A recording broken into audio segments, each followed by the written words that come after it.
So, guys, I'm sitting outside on my balcony after today has been a very pretty hectic day. So, sitting here preparing for a interview that I'm doing tomorrow. Well, not preparing, finishing up my preparations for an interview that I'm doing tomorrow. And I just sat and started reflecting. And I decided that, yo, I literally had to turn on my camera and talk about the full circle moment that is now my life. So I started running seriously the latter part of 2013, you know, going into 2014. So I think probably the last quarter of 2013, I started taking running seriously, where I'm partaking in most of the 5Ks all over Jamaica. So I literally go all over Jamaica and partake in a 5K. And at that time, I am what you call one of the back of the pack runner. To the point where my little group, it was four of us, we call ourselves I think it's what, Team Triple S, Sexy, Slow, and Steady. Because, we are a part of the back of the pack, that the term that is being used now for the runners who are the last to cross the finish line. Anybody who's on Jamaica's running circuit knows our Uncle Roy. Um, God bless his soul. And when I talk about my journey or I started, I typically tell persons that most times I'm almost crossing the finish line with Uncle Roy. Uncle Roy would normally be encouraging me, cause I could barely run a 5K. So I'd be run walking and I'd be run walking so slow. And he'd normally be encouraging me, the whole community thing from then, pushing me and my group forward. So that was what, 2013. And we're in 2026. So I just want you to I want you to remember the dates that I'm giving you guys. In December 2014, I did my first half marathon. I literally trained for that, prepared for that. Um, and I ran that in 2 hours and 30 minutes. I thought that time sucked. I wanted to be faster. So I came to Miami the very next month to do Miami Half Marathon. So my first time running Miami Half was 2014. I knew about Miami because my running partner at the time was running Miami. He had done a few Miami Marathon before. So I knew about Miami. But if it was not for Reggae Marathon and trying to better my time, I would not have run Miami and be where I'm at now. This full circle moment. Is this my lace? I hope it's not my lace. Guys, if it's my lace, we're just gonna ignore it. You understand me? As I said, today is just going to be raw, unfiltered, no edits. What you see is exactly what I said. So January 2015, I came to Miami, ran Miami Marathon, half a marathon. It sucked. It literally sucked. But I still did a better time than I did in Jamaica. I shaved 15 minutes off my half a marathon time. So for me, it was a big success for me. And then I started pushing myself where running is concerned. So to give you guys some backstory about me and running for the first few years of my life was hard. Big up to my running partners then, Dr. Julian Lawrence, Damian McIntosh. I'll always give credit where credit is due, where my running journey is concerned. Dr. Julian, anybody who knows us back then, always saw the three of us together. So Jillian was a person who was working on me with my breathing, how it is that I need to breathe, stuff like that, etc. And Damien was how I became a marathon runner, a better half a marathoner, a marathon runner, and a faster runner. Period. So 2015, I took the running notch a little bit higher, and I decided that I was coming back to Miami in 2016, and I'm going to run that half at a faster time. So the goal was to go sub 2 for Miami Marathon, the half for me, January 2016. Sub 2 hours. But then something changed that year. I can't remember exactly when, but I think it was November. Oh, yes, I do remember. So in 2015, I was getting married, and I decided that I'm going to challenge myself. And so there's certain things that became challenge for me in 2015. 2015, I gave up meat. I went pescatarian, not full vegetarian, not full vegan or vegetarian. I went pescatarian. I was still consuming seafood, eggs, dairy products. 2015 was also the year when I stopped struggling with losing weight. Um, by that time, my daughter was a full blown teenager in high school. So, you can't say it's baby weight after how much years. You have a high schooler, it's no longer baby weight. That was the year I stopped looking on the scale. I stopped watching my clock in terms of when a workout is going to finish, when a run is going to finish. I fell in love with what is now my lifestyle. So that's what happened. That's what changed in my life in 2015. And because of that change, I started setting different challenges for myself. And the marathon became one of those. So I wanted to be able to run 26.2 miles before my wedding date at the time. So, we set that goal, started training for it. It was a brutal 26.2 miles running from Manor Park to Port Royal. And I think the 26.2 miles ended when you were coming right at the lighthouse coming back. Guys, it was brutal. Like, that took us 7 hours.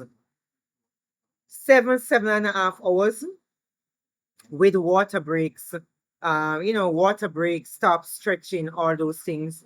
At the time, I wasn't a iPhone ecosystem girl yet, never even understand how to use Apple, stuff like that.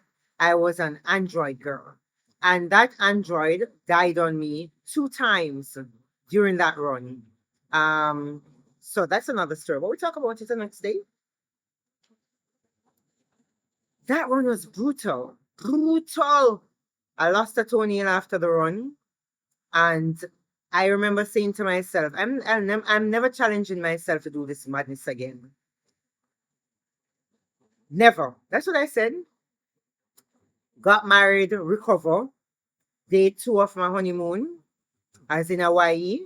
And I got on my cell phone, message Damien. Remember, we're all registered for Miami half. I think Damien was actually doing the full. Not sure, but I know for a fact I was registered for the half because the goal was I'm going to do a sub 2 at Miami. Day 2 of my honeymoon, woke up in the morning, message Damien. Damien, I want to upgrade to the full marathon at Miami. We were 8 weeks out. You think it's possible? And he said to me, yes, it's possible, but we would have to go into vigorous training now because remember, after doing the 26.2 miles, the running seas, etc.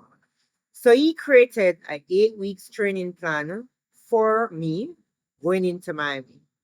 He was going to pace me. He trained with me for the 8 weeks, paced me for the 8 weeks. The goal was we were going to do a 4.5 hour marathon run. 4 weeks into Miami training, we're running from Manor Park to Fort Clarence, and on I think it's High 95. That's what it's called now. I don't remember that road in Portmore. Came off the road, stopped at a water stop at the gas station right there, and started running back, and I couldn't move. Sharp pain hits me. I literally couldn't move. I had to be driven back into Kingston, straight to Andrews Hospital. Um, some phone calls were made on the way, and a doctor met me who actually is of he operates out of Andrews, meaning he has an office out of Andrews Hospital. He's actually a I think he's a bone specialist, if my memory serves me correct. Dean, Dr. Dean. What's Dr. Dean last name? I don't remember. Guys, I could not complete that run because I was in tremendous pain. Tremendous pain. The bottom line is, I was going to a gym, one of those popular gyms now in Kingston. While training, persons would have pointed out to me, Pat, they have you lifting too heavy, your form is incorrect, da da da da, whatever, etc. The bottom line is, guys, is bad training, incorrect form. I got 2 tears in my knee, and that's what shut me down that day. And I remember the doctor sat, look at me, um, in his office and said to me that I will never be able to do Miami Marathon. I'll never be able to do Miami Marathon. As a matter of fact, my long distance running journey, my little running lifestyle, you never take off yet, and he ain't going to take off. He ain't going to take off. You know why? Because I would have to do an operation on my knee to repair the damage that's in my knee. And this is after doing this is based off, his examinations and stuff like that. Never do the x-rays yet. Da, da, da, da. We did the x-rays, and the x-rays did confirm what he did say was going on in my knee. I mean, this is a specialty, so based on the pain I was feeling, can't walk, da, da, da, da, he basically confirmed what his expert opinion was telling him was happening with me. Guys, I shut down 1 week. For 1 week, Damien tried reaching out to me. Julian tried reaching out to me. And like, me take bad news, bad, me take bad news, bad, like, one day I need to tell them about the amount of time I sound and cry. Yeah, man, me not really angle stress on bad news well, guys. Me keep it real. I don't handle stress and bad news well. And I'm not afraid to tell you all that, yeah, me, this Agalia, will sit down anywhere it is, roadside, anywhere, and just start crying. I'm quick to tears. Yeah, man, the Leo and me, I'm quick to tears. And I didn't take it well. I cried a lot. Um, at the end of the week, I then went into, all right, so what's the next step? I'm not going to be doing surgery. So what's the next step? I am doing Miami Marathon. So what's the next step? Reach out to a physiotherapist. Luckily, that physiotherapist is a runner. So she understood when I said to her that I need to do Miami Marathon. The doctor at the time couldn't understand when I say to him that it is important for me to do Miami Marathon. He could not understand that concept. At the time, he looked at my husband at the time and like basically was saying to my husband, is she serious? Does she understand the magnitude of what I'm saying to her? Anyway, big up, big up, big up the physiotherapist.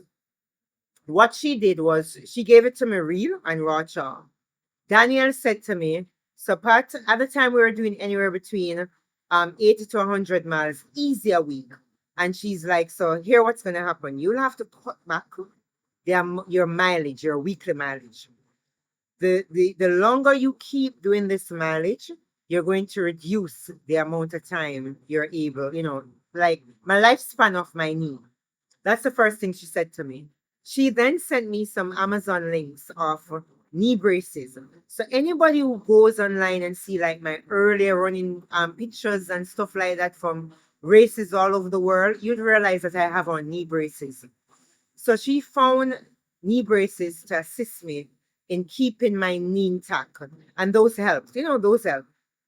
I went on continue my training with Miami, and miraculously, I was able to complete Miami. So before being shut down with that injury, the goal was 4.5 hours. After being shut down with that injury, Damien adjusted the goal. So the goal was no longer 4.5 hours. The goal was now to finish Miami Marathon, to cross the finish line. It doesn't matter how long it takes, Pat, we're going to cross that finish line. We did cross that finish line, and we did cross it in 4 hours and 16 minutes. I ran for the first 16 miles straight, nonstop.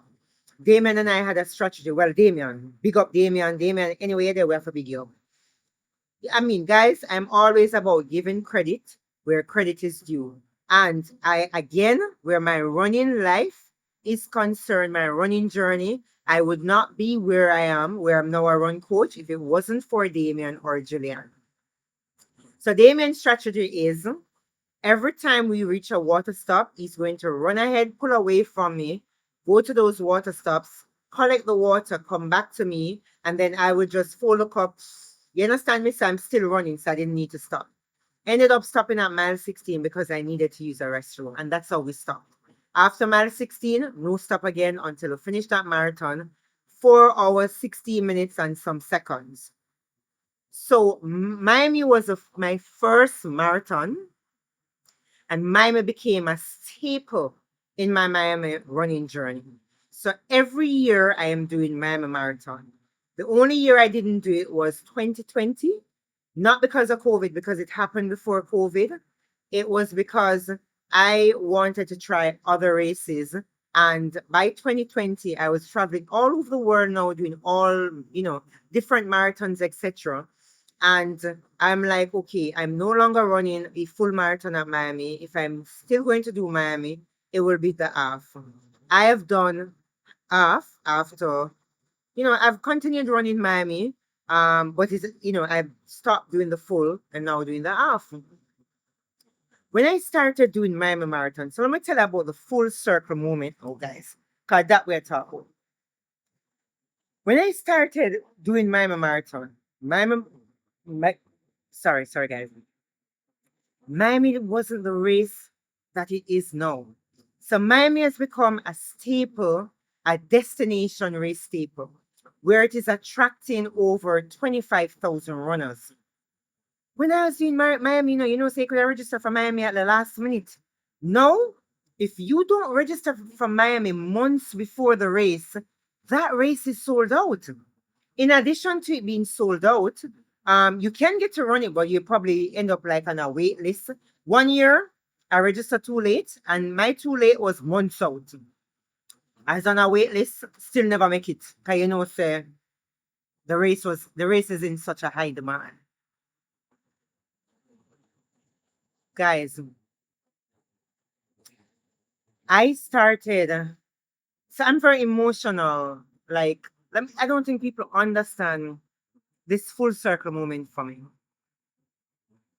If anybody would have said to me that in 2026, Pat, you'd have started a production company and you'd have gotten the opportunity to sit down with one of the founders of Miami Marathon, the same race that became a staple for me, I would have said to them, if they said this to me in 2013, when I was a back of the pack, would I tell them, say, yo, you're the future thing now work because that ain't gonna happen. I don't know what you're seeing in the future, but that's not gonna be my future. In 2026, I decided to start a storytelling production company. So I have two different storytelling platforms. I have Coffees and Shakes, which I actually start shooting for tomorrow night here in Florida.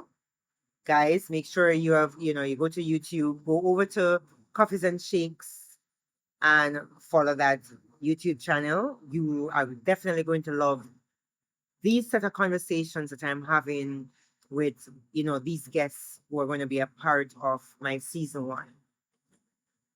So it's a wellness lifestyle relationship, um, financial health, beauty, everything. So that's everything it is that we talk on coffees and shake. You know, I love coffee, I love shake.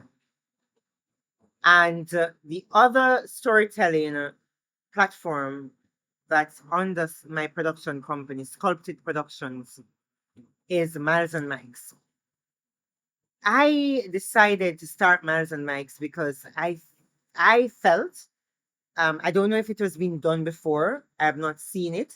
I've seen versions of what I'm doing because the versions of what I'm doing is just a version of Miles and Mikes. So I've seen like, you know, the running version of persons who ask runners who are out on a run, question, stuff like that. I've seen versions of when you go to a race and they interview runners at the race. Well, the interviews are really about the race itself. For me, I've never seen anyone interviewed a runner if they're not the first, second, or third place finisher, the first, second, or third person in their age group, or they probably just have an extraordinary story when they cross the finish line, or they're a public figure. I've never seen anybody have a conversation with a runner in terms of what's the story behind your mile, why it is that you run. Because the truth of the matter is we all have a reason why we started running. There is a story behind every runner out there mile. Some persons start running because of weight loss. So when I formed my running club, when I started running, it was to lose weight, you know. My mama tell us I try to lose a baby weight. Big teenager me have a me say baby weight. You know, I was like, yeah, so I say. So some people start running because it's a good way you know, it's an excellent way for them to lose weight. Persons lose running sorry, start running, so their stories because, you know, of different mental issues, um they just want therapy. It's their therapy time, community, and the listing goes on and on and on, you know, even just to set a basic challenge for themselves. But unless you ask someone what's, you know, why, what's the story behind their miles, you will never understand why it is that they start running. So I decided to have this platform where we have conversations with runners about what's the story behind their miles. Now, when a runner just starts, so like for me, sorry guys, so for me, when I just started running, my story behind my mile was a weight loss story. I started running because I wanted to lose weight. Then my story shifted from weight loss story. There's a time in my life when you know, I was really battling depression. I remember in 2019, I'm traveling the world. I have major corporate brands sponsoring me, you know, paying for all these races for me, running these races. And the minute I stopped, it all came crashing down and I tried committing suicide. Because for me, running was my therapy for what it is that I was fighting, the demons I'm fighting. Now, my why for running is it now comes down to the community, sharing the story of what my community is. So everybody why is different. Guys, when I started mapping out the type of conversations that I want to come out from Miles and Mikes, one of those conversations was I have to have a long format conversation. And that's where I sit down and I tell the stories behind the miles of the different persons that I converse with. That will be club run run club leaders, you know, the stories behind their miles, why it is that they run, why it is that they form a run club, community, stuff like that, etc. Unique individuals that has a story that needs to be told. I started adding public figures. That includes politicians, And that's the main reason why I reached out to Dr. Christopher Tufton. Um, I remember when I spoke to a sponsor in terms of, coming on board and partnering with Miles and Mike's. And, when the sponsor heard that I'm doing, I list out some politicians that I have on my listing, and they're like, no, Pat, we don't want the politics thing. And I'm like, I don't think you understand the conversation that I'm going to be having. It's not a politics conversation. It's about the person behind the human, the human nation of the person. It's about the story behind the individual that I'm interviewing. The thing about it is, I am not sitting down. I will never be sitting down and having a conversation, a story behind the miles conversation, not a miles and Mike, a story behind the miles conversation with anybody unless they run. Notice I said a story behind the miles conversation with anybody unless they run. Because you have to be a runner. Whether you run, walk, crawl, or creep, wheelchair, you are a part of the running community because we're inclusive.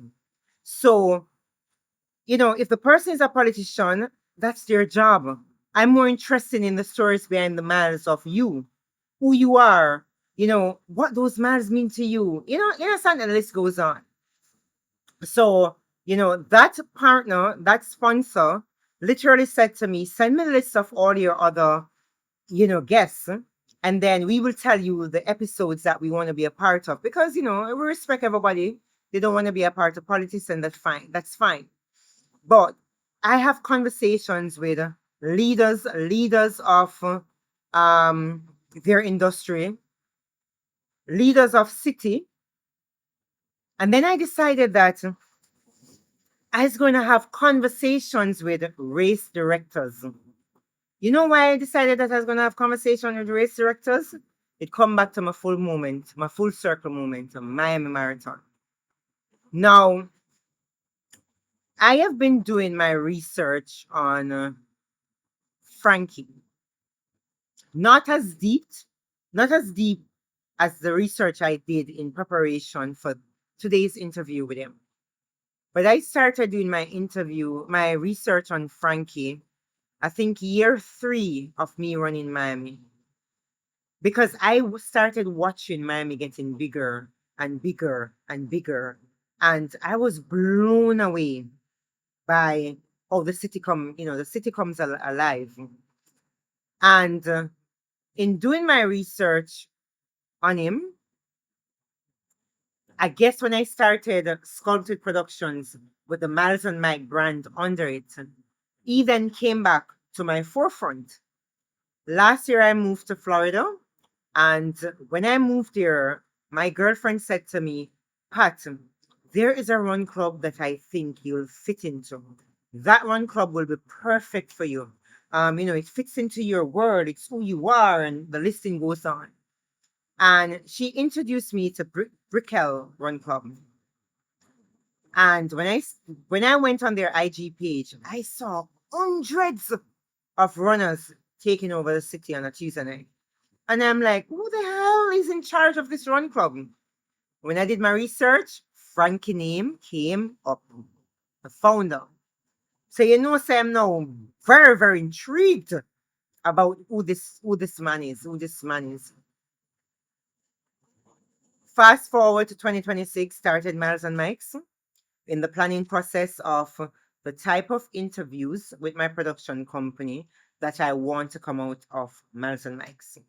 And I said to my production team that I'm also going to be doing race organizers interviews. I want to know how the brain think. You understand me? One of the main reasons for that is Jamaica doesn't have a marathon. We struggle. We struggle with even having a half a marathon. We don't have the support of a half a marathon. We no longer have a marathon. I think this is the third entity that has tried marathon and just hasn't worked out. I think our very first marathon in Jamaica, if my memory serves me correct, was from out cement factory. Don't know who those persons were who did that. And then you had Kingston City Marathon, that's no longer a marathon. I think they're half a marathon, not sure. I just know they have a 10K. And then you have Reggae Marathon, which I think somebody correct me if I'm wrong. They're our oldest marathon. I'll have more information on that because I'm actually going to be sitting down with Frano to speak about Reggae Marathon. But Reggae Marathon being our oldest marathon has shifted from being a marathon to a 5K, 10K, and a half a marathon. So for me, naturally, especially for somebody who was, I've run 25 marathons to date. I'm doing my 26th marathon the end of August. My 27th marathon next year in Cape Town. And it's a few half a marathon in between. I have traveled the world running, guys. I've seen some of the biggest, most organized, best of the marathons that people are spending a shitload of money because run tourism is a billion-dollar industry. So I wanted to have interviews with race organizers, race founders, race directors, race coordinators, logistics company that, they all play an integral part of putting on the experience that we runners partake in. And when I decided that I was going to do these type of interviews now, where we're including founders, um, organizers, stuff like that, the first person that came to mind again was Frankie of Lifetime Miami Marathon. He's a co-owner of Lifetime Miami Marathon. Frankie again came up and I sent out an email. So I sent an email to Lifetime. A month passed, didn't hear from them. And anybody who knows me and knows how I build my brand, me is a girl, love run up in a people DM. Them said, if you're not asked for what you want in a life, you ain't gonna get it. You understand me? And every brand that I build, I am not afraid. People always pass comments. I'm connected. I know people. No, I don't know anybody. Me slide up, me run up in a them DM. Me no know nobody. Me run up in a them DM. You understand me? If you want something and you believe in what you have and believe in what you want to bring forward, you better not be afraid of running up into people DM. You better not be afraid of taking no for an answer. So, didn't hear back from Lifetime. I decided to run into Frankie's DM, send him a DM, introduce myself, tell him exactly what I want to do, my concept, the angle I want to come from, etc. Because, guys, I do my research now. You understand me? And I had to get a sit down with Frankie. He responded hours later. He responded, but that same very day, he responded with one line. Let's do this. One line. Let's do this. I responded. Can you share contact information with me? Can you share your contact information with me? He sent me his email, and then from there now, the rest is history. Guys, 9 years, 2013, 2014, 15, 16, 17, 18, 19, 20, 21, 22, 23. Oh, and 9 years. 14, 15, 16, 17, 18, 19, 20, 21, 22, 23, 24, 25, 26, 13 years. Oh my God. 13 years after me taking running serious, I got the opportunity to sit down with the man who is known for building the running community here in the city of Miami. The man who has, I think, somebody will have to correct me, but until I'm being corrected, I think the biggest run club in the world, where consistently on a Tuesday night, 1,000 runners turn up and run. Show me a run club where I do more than that. I sat down with the entrepreneur, the sportsman, the man that the city of Miami made the chief wellness director, organizer for Miami to transform the wellness culture of Miami. The man who's responsible for the birth of Miami Marathon that almost didn't take place because marathons in Miami just wasn't working out. The man who believed, along with his partners, that, hey, you know what? It can. We just need to make sure say do properly. You understand me? Fight with the city, especially after Bad Boys shut down the city. And, the city get a big lick for that. Fight with the city to put on this race, to believe that it's worthwhile to shut down the city again, to put on this race. Frankie's a part of the 305 Alpha Marathon that takes place. I think if he's not a founder, he's behind it. One of the co-founders, one of the partners of the 305. Starting the Run Network here in the city. And has afforded the opportunity, me, the back of the pack, 13 years later,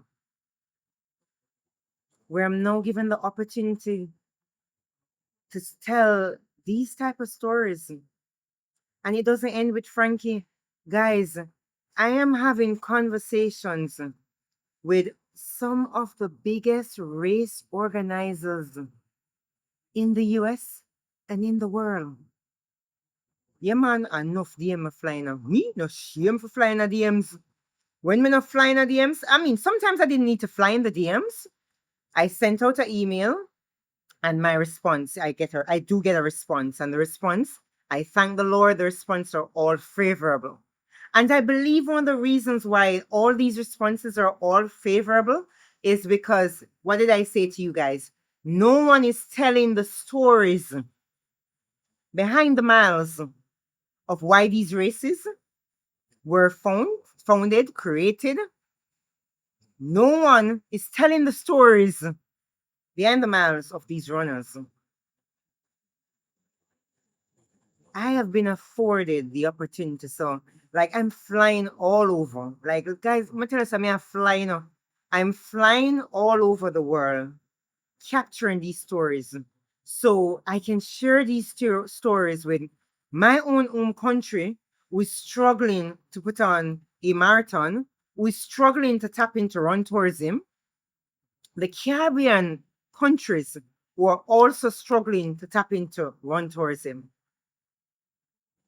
I'm also having conversations with some public figures that, guys, when I share these stories, I'm sure a lot of you guys never even know that they're on. Guys, you're going to be blown away. This is the reason why I love the community that I'm a part of. Like, the running community now. Yo, if you're not running, I'm not going for you, know. Whether you run, walk, crawl, creep, or you wheelchair it. Guys, this is a community that I absolutely am proud to say that I'm part of. A community that I absolutely love being a part of. A community that we all can learn from others' mistakes. Because one of the other things that is happening now in this community is a lot of new run clubs are being formed that are now taken away from the longer old existence run club. Because persons just don't feel like they're being inclusive. It's inclusive. Some of the run clubs, yes, we all have competition, challenge. You're gonna have persons who are all about the PBs. But if all I'm seeing when I see your club post, it's about a PB, somebody being a fast runner, I'm not gonna feel like I want to be a part of that club because I'm not gonna feel like I'm gonna be included. So these conversations also persons will learn from it. Guys, we're grateful for that full circle moment. I'm honestly grateful about it. I sat on my balcony. It's very emotional for me. Last year, struggling with health issues, couldn't run, had to cancel a lot of races. Not even marathons. These are just half marathons I wanted to just partake in. And my doctor like shut me down, literally shut me down. Did an operation again because of my health issue. Um, this year, when I thought that it was going to be my year, the first half of the year, health issue persisted. Got the clearance in. I got my clearance in me where I could start, you know, becoming backpacked, where doing what I love is concerned. And that came with some challenges, a little bit of health still mixing it, but then started building different brands where, it started taking away my time. I just didn't have the time to do the thing I love doing, which is running, until iFit call. I'll share that iFit video. Um, I'll share that iFit video with you guys. I'll share that iFit story with you guys. But today is just about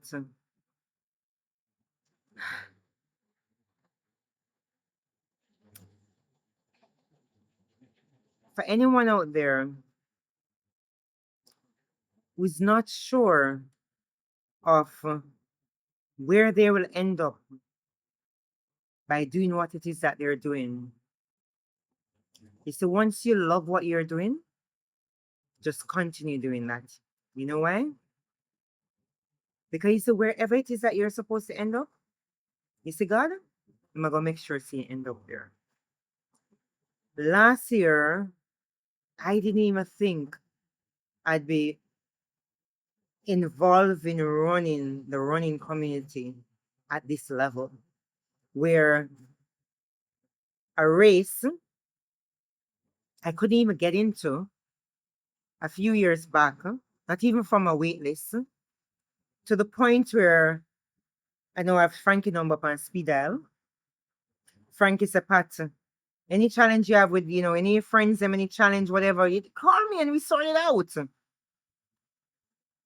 Two, where Miles and Mike's, my company, will be now at the 2027 staging of Lifetime Miami Marathon, working as one of the media company there, capturing the stories behind the miles of all the runners. Well, not all, we can't interview everybody, but you get where I'm coming from. That will be partaking in that event. God alone. God, only you alone. And this is why I do what I do, and I love doing what I do. Guys, stay tuned for Frankie episode on Stories Behind the Miles. That will be releasing next week. Following that, we'll have the episode with Mayor Messam. He's the person I'm preparing for tomorrow. He's the mayor of Miramar. He's an avid runner. He's an athlete, ex-football player. So, athletics is a part of his life. And he heavily support the running community, the fitness community of Miramar. I was introduced to the mayor earlier this year because I want to do a fitness event here. And I remember when I had the conversation with the person who did that connection with the mayor. And I said, hey, I want to do this and I want to use Miramar Park. You think the mayor will? And the person is like, Pat, the mayor is all about fitness. Of course he's going to endorse it. He's going to want to partner with you. He's going to want to be a part of it. This is who he is. And, got connected with the mayor, and stay tuned for that. But just make sure that you're following Miles and Mike's Media on YouTube. That's my running platform, conversation platform. So you stay tuned to all the stories that are being dropped, short format, long format, and coffee and shakes. As I say, I start shooting tomorrow. And you guys, I'm doing a special edition, guys. I'm doing a special edition. Because my main studio for coffees and shake is actually in Jamaica. So the road editions that we do when we travel, we're gonna call it special edition. So part one of my special edition will be from Florida. Stay tuned to her conversation. And part two, you guys are going to love her. I can't tell you who it is yet. I can't tell you who it is yet. But make sure you're following Coffee and Shakes podcast on YouTube.